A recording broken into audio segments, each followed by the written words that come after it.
riêng đó là này nó không phải là yêu của yêu sao thì nó này và số này là đang chụp qua hết giờ kiếm tiền số mà ổn định là tụi này Tao bùi rạp tha khăn nữa.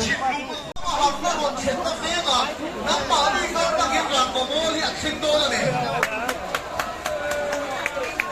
việc đó là cũng đi là cần việc rồi việc ăn không xí là khác cần tụi mấy cái của bọn nó cái việc này việc nó chẳng rồi mà sẽ bắt chuyện được của nó sẽ chia hết rồi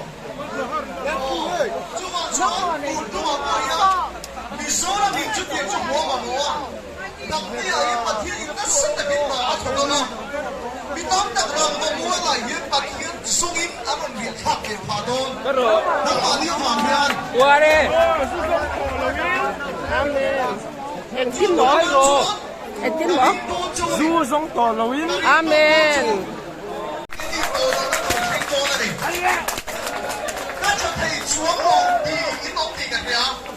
No.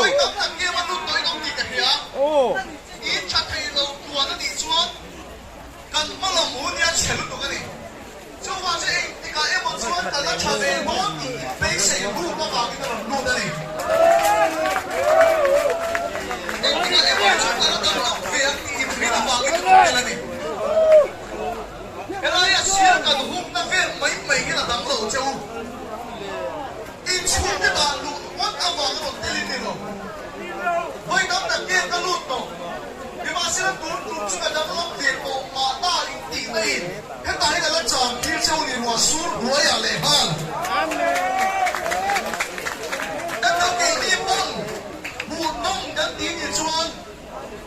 Chiếc kia một nó đi châu cả đi à, đủ đấy ít thầy ăn đi, vì tóm tập kia là thầy rồi.